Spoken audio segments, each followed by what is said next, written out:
Thanks a lot. Okay, so my name is Nicolas Boitout. I'm not an IT guy. Actually, I'm coming from finance originally. I've got a PhD in finance. I spent a couple of years developing automated trading strategies, which is, to make it short, very close to a microservice. What it is, you design a strategy, you test it. If it works on past data, then you apply it and install it in a full trading system, which is fully automated. I spent a couple of years trading in banks, had my own experience running a startup company. It was between France and Romania. It was called Market Science. We did an app on the Bloomberg, financial terminal.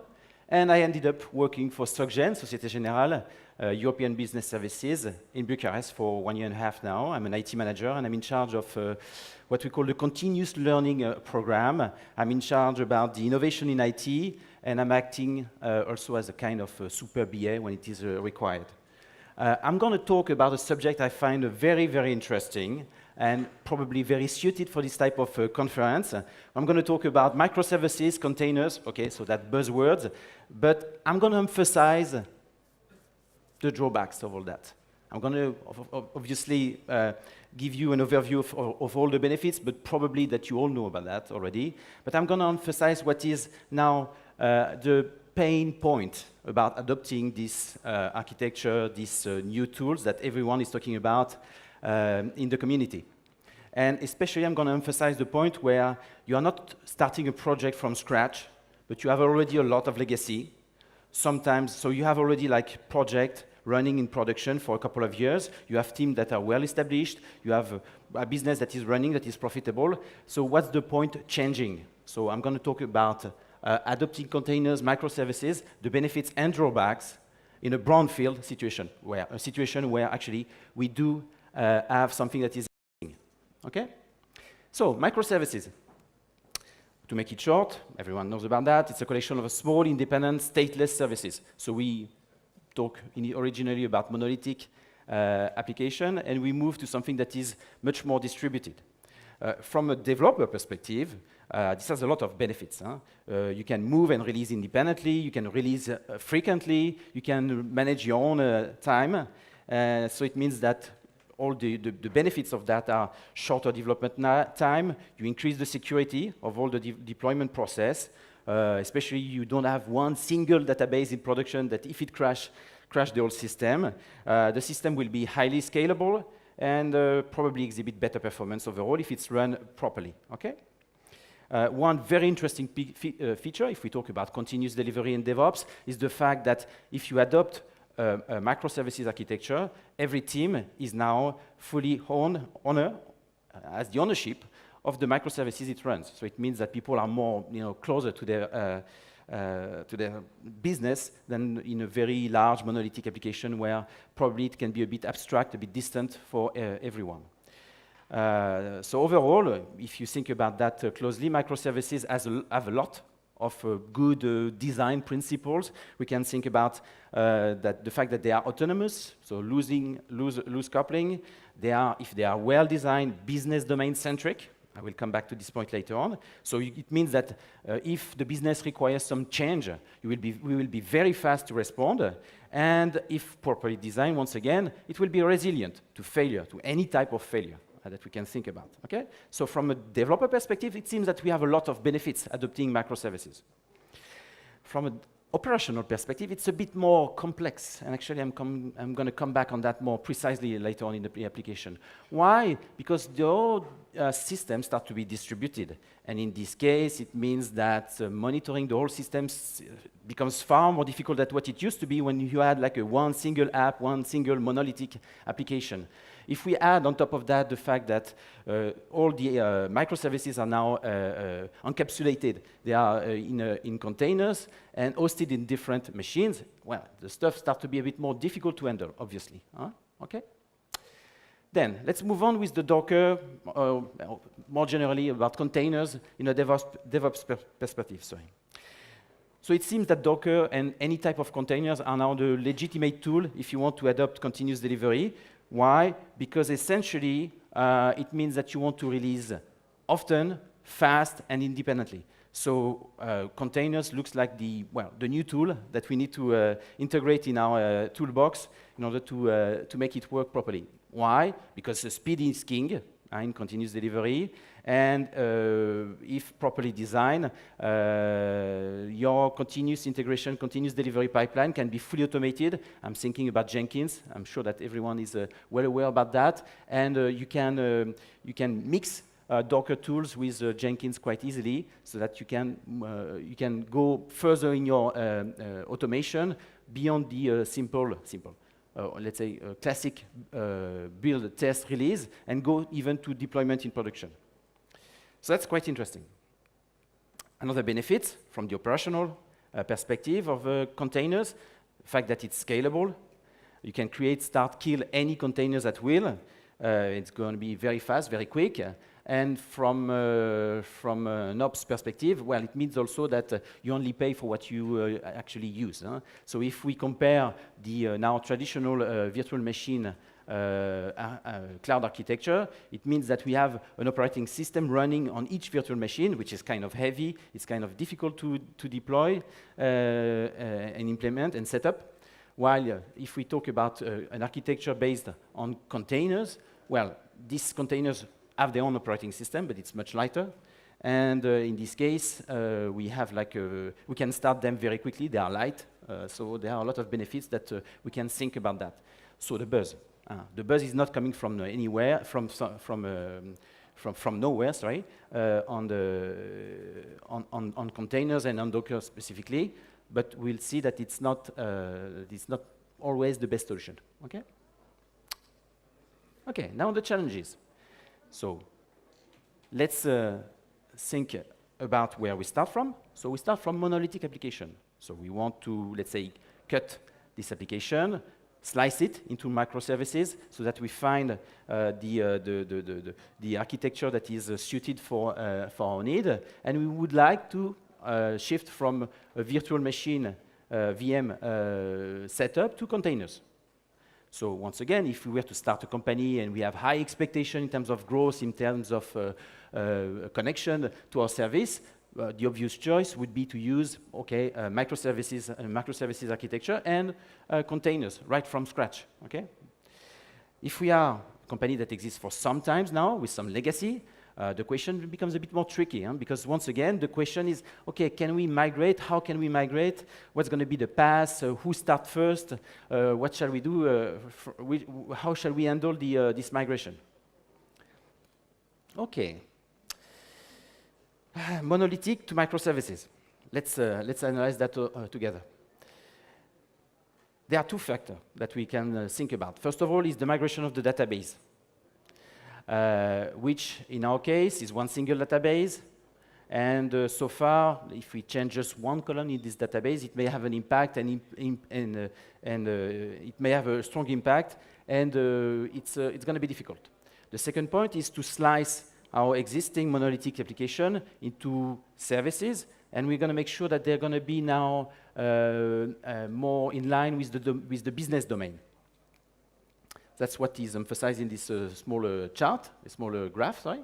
So we could think originally this application, which is like an e-business application, like something that would be monolithic, and we could now slice it into 5 business domain contexts: account, order services, product, promotion, inventory. So you can think about all of that. Each of these microservices would handle their own local database.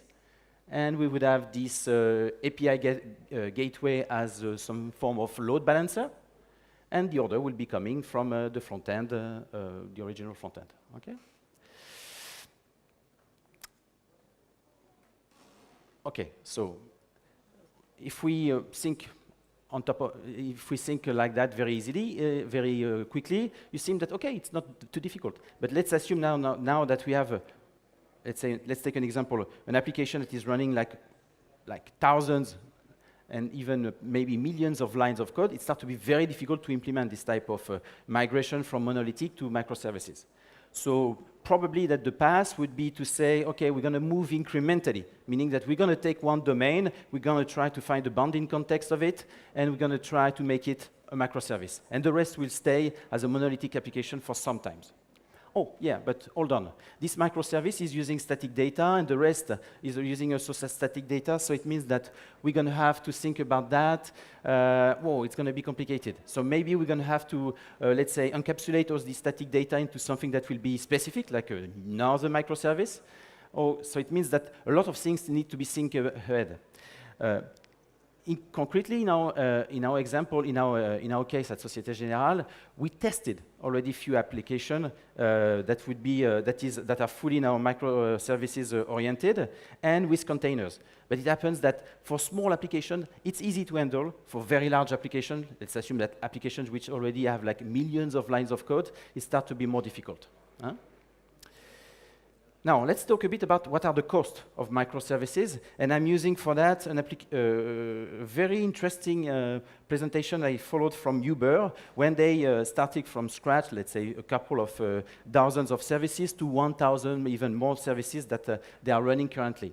It's available on the web. It's a very interesting conference, and the testimony that was provided there is that, well, okay, let's look at that. So we have now, as soon as the migration I mean, they started from scratch, so the migration is not a topic, but they have now like numerous services that they need to handle, so we end up with a very distributed system. Huh? So it's obviously harder to work than there is a type E, a single monolithic application, and we need to think about all the centralized monitoring tools, the centralized logging tools that we need to implement so that we can work efficiently. Now, in this case, so if I'm coming back to this architecture, or this one, for instance, on the left, it means that everything is a remote procedure call, meaning that we have to communicate between all the microservices, and it starts to get very complicated. Obviously, we're going to have like network issues, and it's going to be potentially much slower than running on one single machine, on one single PC. What happens if it breaks now? So it's more like the operational perspective that I want to emphasize. Can the other teams that are in charge of the other microservices be able to handle and help on the breakdown? Potentially, yes, but that means that also that the problem when we use microservices is that everyone starts to be very focused on their own microservice, and they don't handle, they can't have a view about the overall context, the business context, that where this microservice application is running. Another point, how to ensure that the right action are in place. So we need, when we isolate, let's say, a breakdown on the, within this setup, how can we be sure that we contact the right person so that they can intervene very quickly? Last but not least, this migration and this adoption of microservices means some trade-off. Let me give you an example. You can think that, for instance, I don't know, like a microservices would be better suited if it were developed, for instance, in, let's say, Python, but the team that is working nearby and will probably also have an interest, a stake in this development could think, oh, yeah, no, but it's better in, I don't know, like a Node.js. So everything is about a trade-off in microservices. So it's where it starts to be interesting also. Okay, let's move further. So now we have our microservices in place, and we would like to adopt the new techniques and use containers. Okay.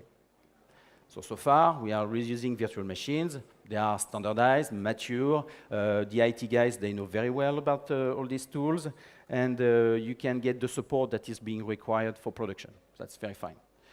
The negative point about virtual machines is obviously that already emphasized. They take time to set up. They are heavy because of this operating system that is fully loaded with it.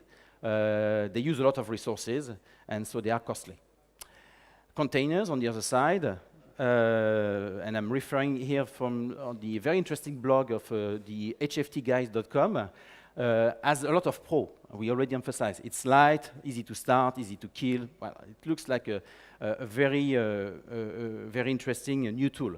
On the other side, so it was emphasized in this blog, this guy really tested the containers at large. He emphasized a lot of problems that we can only identify when we are really hands-on. We have regression on the new versions. The backward compatibility by Docker is usually very poor. He notifies us about some kernel panics, unstable storage drivers, and then if we talk about let's say the way Docker is designed, Docker by definition is stateless. You create, run, and kill the containers at ease. And so the question you emphasize is, okay, so what's next? If you want to run databases in production, how can we handle that? It seems that there are a lot of very important topics that are still very, let's say, discussing or not, let's say, not mature. So shifting to containers these days look like if you are already a well-established business, profitable business, starting from containers, they are Dockers or Rocker or whatever, seems like a risky bet, because this technology is still a bit immature. Okay, but moving beyond that,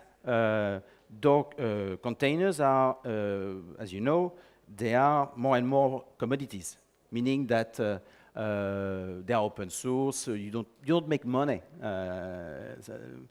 Or I exaggerate a bit because you can always sell services around that, but containers on their own, they are commodities now these days. So the competition has moved from designing containers to designing orchestrators. So on the market, we so far have 3, let's say, leading containers. Without any order, we have Docker Swarm, we have Mesos, and Kubernetes.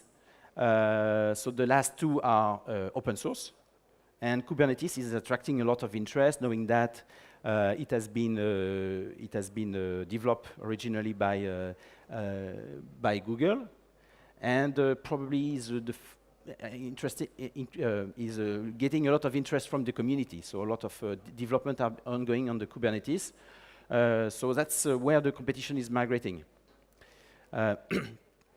Just a quick definition about an orchestrator. It's the tool so that you can orchestrate the deployment and of all the containers in your cloud. Well, from what I read, I went through all the conferences, the topics, the what else, articles, and so on. It seems that Kubernetes is getting the lead in terms of the favorite tool from the community. Okay, so but whatever we can think about, none of them are mature, meaning that we take a lot of risk using one of these tools in production, especially, once again, if we have something that is already existing, work decently, and it's just a question of optimization, which is our case. Okay, last but not least, I mean, containers are designed so that you can also have your own private cloud, you can have hybrid cloud or go full Steam public cloud, and it seems that, I'm not a specialist, but it seems that on Amazon Web Services, thanks to their auto-scaling functionalities, Dockers and orchestrator could become more and more useless. So it seems that there are a lot of competition also from the cloud services companies to develop something that is already replacing, in a way, containers. So last but not least, that's something that we observe internally, is the fact that, okay, let's assume that actually we have 2 very clear departments between the guys who are developers and the guys who are running the private cloud, our infrastructure. And one is billing the virtual machine, whatever you use it or not. So let's assume now that if you pay whatever you use with whatever you do with this machine, whether you use them or not, it happens that, okay, the incentive from the developers department to shift to something that is more like containers-based is very low. I mean, the urgency of migrating is very low. Why? Because once again, you're going to pay whatever you do. So the point of migrating now is probably a bit lower than if we were being billed, whether we use some cloud computing power or not. Okay, so overall, it seems that the roadmap is very clear. People are adopting microservices, and we do. People are adopting containers, as the ultimate deployment solution, and we do for some use cases. But it seems that, okay, if you look on the web, a lot of these new companies which expect exponential growth, they are already, they have an advantage and they have an incentive to use these tools. It seems that it's a bit more tricky for mature IT systems like ours. The migration towards microservices is now well ongoing, and we have a lot of applications that are being architectured this way, but getting further and containerize all this requires more tests. That's my own vision about all that. We are pushing for use cases on Docker and or container solution, but it takes a bit of time so that it gets really implemented. Thank you.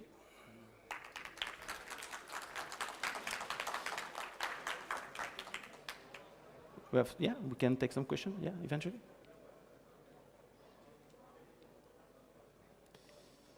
Yeah. So if anyone has questions, you can kindly ask now.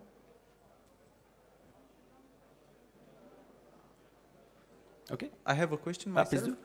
What is the status of the Docker implementation within your organization? So originally, we were very, very pushy on Docker. Very, very pushy. Docker was originally developed by some Frenchmen, and they were connected to the IT guys in Paris. I mean, our main IT centers is still in Paris, and they were super pushy. So we had this plan to migrate a lot of our application by 2020. It seems that we slow down this process. We have a couple of applications which are not critical, not heavy, not nothing, that are now being handled thanks to Docker, but we are far below what was the original ambition. And what are the biggest challenges that you have with containers? I think it's, I'm coming back to this, the point that I emphasize. It's something which is more like, okay, the buzz is here, people have the wish to do it, and if we organize an event, let's say internally, people have a lot of interest getting ready to this technology, but when it starts to be, okay, should we implement it? Okay, but we have a lot of problems. I mean, for instance, let me give you an example. We tested a very large app on Amazon Web Services, on Amazon AWS using containers, and we realized that it was more difficult than when we planned it originally. So the buzz is getting lower a bit. Awesome, thank you so much. Yeah, merci. Okay, thank you so much, Nicolas. Thank you. For the presentation. I kindly remind you about the lunch break, which is in situ, so you'll have to get out. And then we'll see each other in about 30-40 minutes.